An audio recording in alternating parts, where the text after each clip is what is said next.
கர்த்தர் நல்லவர், அவர் கிருபை என்றும் உள்ளது. பிரியமான தேவனுடைய ஜனங்களே, கர்த்தருடைய வார்த்தையை இப்பொழுதும் நாம் கேட்க போகிறோம். தேவனாகிய கர்த்தர் நம்மோடு பேசுவார். நம்முடைய தலைகளை தாழ்த்தி செபித்து வார்த்தைக்கு நேராக கடந்து சென்று தேவநாமத்தை மகிமைப்படுத்தலாம். செபிக்கலாம்.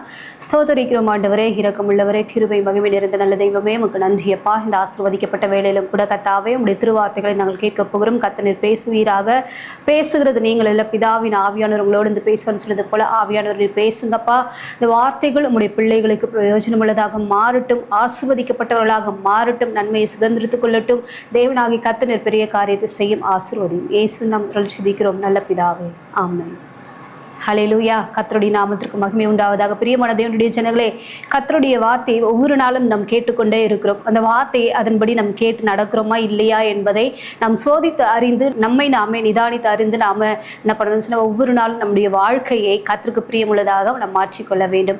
வார்த்தையை கேட்பது மாத்திரமல்ல, அந்த வார்த்தை என்ன சொல்லுகிறது, இந்த வார்த்தையின் மூலமாக நான் என்ன காரியத்தை என் வாழ்க்கையில் நான் என்ன பண்ண போகிறேன், சாதிக்க போகிறேன், என்ன வார்த்தையின் மூலமாக எதை நான் என்ன பண்ண போகிறேன், பெற்றுக்கொள்ளப் போகிறேன் என்பதை அறிந்து நாம் செயல்படணும். அப்படி செயல்பட்டோம் என்று சொன்னால்தான் அந்த வார்த்தைக்குரிய அந்த மகிமை, அந்த வார்த்தைக்குரிய கனம் உங்களுடைய வாழ்க்கையில உங்களுக்கு உண்டாகும். ஆகையினால வார்த்தையை கேட்டு விட்டு விடாதபடிக்கு அந்த வார்த்தையை பிடித்து கொண்ட ஆண்டவரே, உமக்கு என்று நான் சாட்சியா ஜீவிக்கணும்ப்பா, எனக்கு உதவி செய்யும் என்று சொல்லி கேளுங்க. கர்த்தருடைய வார்த்தைகள் ஒவ்வொரு நாளும் உங்களை பலப்படுத்தி திடப்படுத்தி ஆசீர்வதித்து நீதியின் பாதையில நடத்தக்கூடியதா இருக்கிறபடினால இப்பொழுதும் கூட நம்ம வாசிக்கலாம். கலாத்தியரின் புஸ்தகத்துல 6ஆம் அதிகாரத்தில் 7வது வசனம். மோசம் போகாதிருங்கள், தேவன் தம்மை பரியாசம் பண்ண ஒட்டார், மனுஷன் எதை விதைக்கிறானோ அதையே அறுப்பான். ஹல்லேலூயா.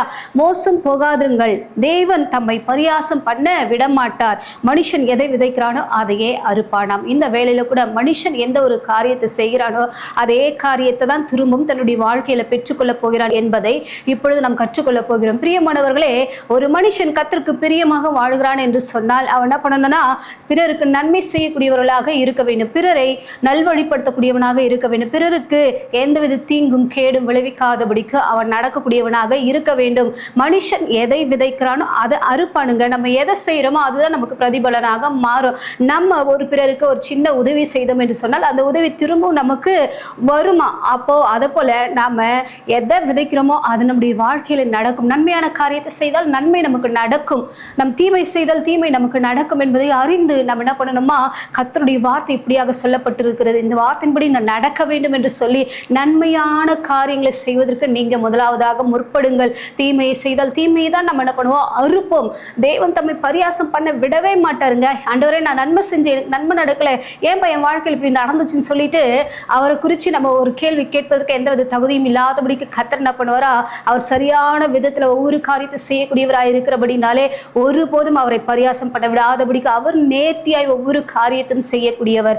ஆகையினால அவருடைய பிள்ளைகளாக இருக்கிற நீங்களும் நானும் என்ன பண்ணணும்னா நல்ல காரியங்களை செய்ய வேண்டும். ஹல்லேலூயா. மனுஷன் எதை விதைக்கிறானுங்க, ஒரு கோதுமையை நம்ம விதைத்தோம் என்று சொன்னால் கோதுமையிலிருந்து தான் அறுவடை நமக்கு கிடைக்கும். அரிசியை விதைச்சோன்னு சொன்னா அரிசியிலிருந்து தான் நமக்கு நல்ல என்ன பண்ணுச்சுன்னா அறுவடை கிடைக்கும். ஆகையினால நீங்க நன்மையான காரியத்தை செஞ்சால் நன்மையா இருப்பீங்க, தீமை செய்தால் தீமையை அறுப்பீங்க. ஆகையினால அறிந்து கொண்டு நாம் செயல்பட வேண்டும். நம்முடைய வாழ்க்கையில கர்த்தருக்கு ஒரு முக்கியத்துவம் கொடுத்து கர்த்தருடைய வார்த்தை சொல்லுகிறது, நான் எதை விதைச்சாலும் அது எனக்கு நடக்கும்னு சொல்லிட்டு அதனால நான் என்ன பண்ணுவேன், நன்மையைத்தான் விதைப்பேன் என்று சொல்லி நினைச்சு நம்ம என்ன பண்ணணுமா நன்மையான காரியங்களை செய்யணும். நிறைய பேருக்கு யாராச்சும் ஒரு காரியத்தை செய்துட்டாங்க சொன்னா எப்படியாச்சும் அவங்களை பழி வாங்கிட வேண்டும், எப்படியாச்சும் அவங்க செஞ்ச தீமைக்கு தீமை நான் செய்தே ஆக வேண்டும், இல்லையா அவங்க செஞ்ச நன்மைக்கு நான் நன்மை செய்வேன்னு சொல்லிட்டு சொல்லக்கூடிய ஜனங்கள் மிகவும் சொற்ப ஜனங்களாகவே இருக்கிறார்கள். ஹல்லேலூயா. பிரியமானவர்களை, நன்மை செய்வதற்கு முற்படுங்க. நீங்க செஞ்சீங்கன்னு சொன்னா நன்மை உங்களை பின்தொடருங்க, ஆசீர்வாதம் உங்களை பின்தொடருங்க. ஆகையினால தான் தாவீது சொல்லுகிற நன்மையும் கிருபையும் என்னை தொடரும். அந்த நன்மை கிருபை உங்களை தொடர வேண்டும் என்று சொன்னால் இந்த நன்மை உங்களை பின்தொடர காரணம் நீங்க நன்மை செஞ்சிருக்கீங்க, அதனால நன்மை உங்களை பின்தொடர்கிறது. ஆகையினால நன்மையை செய்ய முற்படுங்கள். வேதத்துல கூட நிறைய பேர் என்ன பண்றாங்க அப்படின்னு சொன்னா செய்த காரியங்களுக்கு பிரதிபலனை எதிர்பார்க்காதபடிக்கு ஒவ்வொரு காரியத்தையும் செய்தாங்க, நல்ல காரியத்தை செஞ்சாங்க, பிறருக்கு பிரயோஜனமான காரியங்களை செய்தார்கள். அப்படி செய்யும் பொழுது கூட ஒரு சில பேர் என்ன பண்ணாங்கன்னு சொன்னா அவங்களை பகைத்தார்கள். வேதத்துல கூட யோசேப்பு என்று சொல்லக்கூடிய ஒரு சகோதரன் அவர் என்ன பண்றாரு அப்படின்னு சொன்னா தேவனுக்கு பிரியமான வழியில நடக்கிறாரு. கர்த்தர் சொல்லக்கூடிய பாதையில நடக்கிறாரு. தேவன் சொல்லக்கூடிய தரிசனங்களை, தேவன் சொல்லக்கூடிய சொப்பனங்களை தன் இருதயத்துக்குள்ளாக வைத்துக்கொண்டு இந்த சொப்பனங்கள் எப்பொழுது நிறைவேறும், இந்த தரிசனம் எப்பொழுது நிறைவேறும் என்று சொல்லி கர்த்தருடைய வார்த்தையை பிடித்துக்கொண்டு நடப்பது நிமித்தமாக இவனோடு தேவன் பேசுவதை பார்த்த அவனுடைய சகோதரர்கள் இவனை பகைத்தார்கள். பகைத்தது நிமித்தமாக எப்படியாச்சும் இவனை என்ன பண்ணிடணும், பழி வாங்கிட வேண்டும். தன் தகப்பன் இவனை மாத்திரமே நேசிக்கிறார், எங்களை அவ்வளவா நேசிக்கிறது கிடையாது, அவனுக்கு ஒரு முதலிடம் கொடுக்கிறாருன்னு சொல்லிட்டு அவங்க சகோதரர் எல்லாருமே யோசேப்பின் மேல பொறாமை கொண்டு அவனை எப்படியாவது என்ன பண்ணிடணும், இந்த இடத்துல இருக்கக்கூடாதுன்னு சொல்லிட்டு அவனை நாடு கடத்தும்படியாகும், ஒரு குழியில தூக்கி போடும்படியாகும் அந்த சகோதரர்கள் எல்லாரும் ஒன்று சேர்ந்தார்கள். பிரியமானவர்களே, இந்த நாளிலும் கூட நீங்க உங்க வீட்டுல உங்க தாய்க்கும் தகப்பனுக்கும் பிரியமாக நடக்கும் பொழுது நீங்க செய்கிற நல்ல காரியங்களை, செய்கிற நீதியான காரியங்களை பார்த்து பிறர் யாராச்சும் உங்களுக்கு விரோதமாக இப்படி எழும்பி நின்றாலும் தேவனாகிய கர்த்தர் உங்களோட கூட இருக்கிறார். ஹல்லேலூயா. ஏனென்று சொன்னால் யோசேப்போட தேவன் கூட இருந்தார். யோசேப்போட தேவன் கூட இருந்ததுனால அவனுடைய தலையை கர்த்தர் உயர்த்தி வைத்தாருங்க. அவனுடைய சகோதரர்கள் எல்லாருமே இந்த யோசேப்பை கொண்டு போயிட்டு ஒரு குழியில தூக்கி போட்டாங்க. குழியில தூக்கி போட்ட பிறகு கூட என்னுடைய வாழ்க்கை முடிஞ்சு போயிடுச்சு, திரும்ப என்னால் எழுந்து என் வாழ்க்கையில என்ன பண்ண முடியாது, ஒரு ஆசீர்வாதமான வாழ்க்கை வாழ முடியாதுன்னு சொல்லிட்டு அந்த யோசேப்பு குழியிலே அமிழ்த்தப்பட்டவனாக அப்படியே விழுந்து கிடக்காதபடிக்கு கர்த்தர் அவனை நோக்கி பார்த்தார். ஏன் என்று சொன்னால் அந்த மனுஷன் தேவனை துதிக்கக்கூடியவன், அவன் நன்மையான காரியங்களை செய்யக்கூடியவன். அவன் என்ன பண்றான், அந்த குழியில தூக்கி போடப்பட்ட பிறகு கூட அவன் என்ன பண்றான்னு சொன்னா தன்னுடைய சகோதரர்களை ஒரு நாளும் வெறுக்கவே இல்லைங்க. அவன் செய்த காரியம் ஒவ்வொன்றும் தேவனுக்கு பிரியமுள்ளதாக இருந்தது.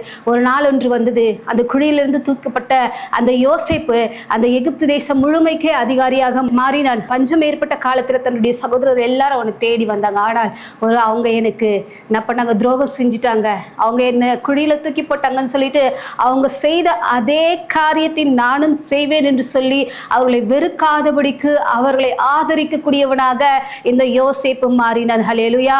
என் மனுஷன் எதை விதைக்கிறானோ அதையே அறுப்பா. இவன் அவங்க அண்ணனை போல தீமையான காரியத்தை செய்திருந்தான் என்று சொன்னால் இவனும் தீமையைத்தான் அறுத்திருப்பான். அவங்க செய்த காரியங்களுக்கு நானும் பதிலாக நானும் பழிக்கு பழி வாங்க போகிறேன் என்று சொல்லி இந்த யோசேப்பு ஒரு நாளும் நினைக்காதபடிக்கு அவனுடைய சகோதரர்களை அவன் என்ன பண்ணான்னு அவனுடைய பந்தியில அமர செய்து அவர்களை போஷிக்கக்கூடியவனாக மாறினான். ஹல்லேலூயா. பிரியமான தேவனுடைய ஜனங்களே, அவங்க அண்ணங்க செய்த அந்த தவறுக்கு இவர்களை பழி வாங்காதபடிக்கு மனுஷன் எதை விதைச்சா அதையே அறுப்பான் என்று சொல்லி இவனை குழியில தூக்கி போட்டாங்க, நானும் அவங்களை குழியில தூக்கி போடுவேன்னு சொல்லிட்டு அப்படி செய்யாதபடிக்கு இவன் என்ன பண்ணனா தன்னுடைய கரங்களை காத்து கொண்டான். கரை திரை அற்றதாக தன்னை காத்து கொண்டான். அவனை குழியில தூக்கி போட்டாங்க. தேவனாகி கர்த்தர் அவனோட கூட இருந்தார். ஹல்லேலூயா. பிரியமான தேவனுடைய ஜனங்களே, மனுஷன் எதை விதைக்கிறானோ அதையே தானே அறுப்பான். ஆனா சகோதரர்கள் எதை விதைச்சாங்களோ அதை அவங்க என்ன பண்ணலன்னு சொன்னா அந்த இடத்துல போயிட்டு அறுக்கல. ஏனென்று சொன்னால் யோசேப்பு அப்பேற்பட்ட மனுஷன் கிடையாது. தேவனுக்கு பயந்த ஒரு வாழ்க்கை வாழக்கூடியவனாய் இருந்தபடினாலே நல்லதை விதைத்தான், நன்மையான காரியத்தை விதைத்தான். அவங்க எல்லாரும் அவன் நிமித்தமாக பெருமையாக பேசும்படியாகத்தான், உயர்வாக அவனை கனமாக பார்க்கும்படியாகத்தான் சகோதரர் மத்தியில கர்த்தர் அவனை உயர்த்தி வைத்தார். ஹல்லேலூயா. பிரியமானவர்களே, எதை விதைக்கிறீங்க அதுதான் உங்களுக்கு நடக்கும். பொறாமை கொண்டு தம்பியை குழியில தூக்கி போட்டாங்க. அதே போல உங்கள் நிமித்தமாக யாராச்சும் உங்களுக்கு பின்பதாக காரியங்களை செய்து கொண்டிருந்தாலும் நானும் அதே போல செய்வேன்னு சொல்லிட்டு ஒரு நாளும் நீங்க என்ன பண்ணாதீங்க. அவங்க செய்த தவறுகளை எண்ணிக்கொண்டு அவங்க செஞ்ச காரியங்களை உள்ளத்துல வைத்துக்கொண்டு ஒரு பகையை உருவாக்கி கொண்டு நீங்க அதே காரியத்தை ஒரு நாள் செய்து முடிப்போம் பாரு அப்படின்னு சொல்லிட்டு நீங்க மனசுக்குள்ள வச்சு கொள்ளாதபடிக்கு நீங்க என்ன பண்ணணும், கர்த்தருடைய பிள்ளைகளாகிய நீங்கள் நல்லதை செய்ய பிரயாசப்படுங்கள், நன்மையான காரியங்களை செய்ய பிரயாசப்படுங்கள். நன்மை செய்கிறவன் தேவனிடத்தில் ஆசீர்வாதத்தை பெற்றுக்கொள்வான். ஆண்டவருடைய வசனம் சொல்லுகிற நன்மை செய்தால் உனக்கு மேன்மை இல்லையோ, நீ நன்மை செஞ்சா ஒரு மேன்மைங்க. இந்த யோசேப்பு நன்மை செய்தான், அவனுக்கு மேன்மையும் கனமும் ஆசீர்வாதமும் உண்டானது. அதே போல நீங்க நன்மை செய்தால் உங்களுக்கு ஒரு மேன்மை உண்டாகும். அவன் செய்தது போல நானும் செய்வேன்னு சொல்லிட்டு ஒரு நாள் சொல்லிவிடாதீர்கள். ஆவியானவர் உங்களோடு கூட இருக்கிறார். என்ன செய்ய வேண்டும் என்பதை அவர் கற்றுக் கொடுக்கக்கூடியவராக இருக்கிறார். ஆகையினால பிரியமானவர்களே, நான் எதை செஞ்சாலும் அதை என்னை பின்தொடரும் என்பதை நீங்க முதலாவதாக உணர்ந்து கொள்ள வேண்டும். மனுஷன் எதை விதைக்கிறானோ அதையே அறுப்பான். நாம் வாசிக்கலாம் சங்கீதங்களின் புஸ்தகத்துல 35ஆம் அதிகாரத்தில் 7வது வசனம். முகாந்திரம் இல்லாமல் எனக்காக தங்கள் வலையை குழியில் ஒளித்து வைத்தார்கள், முகாந்திரம் இல்லாமல் என் ஆத்துமாவுக்கு படுகுழி வெட்டினார்கள். ஹல்லேலூயா. முகாந்திரமே இல்லை, அதுக்கு காரணமே கிடையாது. காரணமே இல்லாம என்ன பண்ணாங்கன்னா இந்த சகோதரர்கள் எல்லாருமே யோசேப்பை பகைத்தார்கள். பகைத்து அவனை என்ன பண்ணாங்கன்னா குழியில வெட்டி அவனை என்ன பண்ணாங்க, எப்படியாச்சும் தூக்கி அவனை என்ன பண்ணினோம், எங்க இடத்துல இருக்கக்கூடாதுன்னு சொல்லிட்டு தள்ளி தூர போட்டாங்க. ஆனாலும் கர்த்தரின் கரம் அவனோடு கூட இருந்தது. அவனுக்காக வெட்டின குழியில அவன் அப்படியே விழுந்து கடந்துருவான், திரும்ப எழுந்து வர முடியாதுன்னு சொல்லிட்டு நினைச்சாங்க. ஆனால் கர்த்தர் ஒருவர் அவனை மீட்டெடுத்தார். இந்த நாளில் கூட பிரியமானவர்களே, மனுஷன் எதை விதைக்கிறானோ அதுதான் அறுப்பான் என்பதை நீங்க என்ன பண்ணணும், முதலாவதாக அறிந்து கொள்ள வேண்டும். வாசிக்கலாம் நம்ம எஸ்தரின் புஸ்தகத்தில் 7ஆம் அதிகாரத்தில் 9வது வசனம். அப்பொழுது ராஜ சமூகத்தில் இருக்கிற பிரதானிகளில் அர்ப்புனோ என்னும் ஒருவன் இதோ ராஜாவின் நன்மைக்காக பேசின மொர்தெகாய்க்கு ஆமான் செய்வித்த 50 முழ உயரமான தூக்கு மரம் ஆமானின் வீட்டண்டையில் நாட்டப்பட்டிருக்கிறது என்றான். அப்பொழுது ராஜா அதிலே அவனை தூக்கி போடுங்கள் என்றான். ஹல்லேலூயா. இந்த ஆமான் என்று சொல்லக்கூடிய ஒரு மனுஷன் யூதர்களை வெறுக்கக்கூடியவனாக இருந்தான். யூத ஜனங்களை பார்த்தாலே அவனுக்கு ஒரு வெறுப்பு, கசப்பு.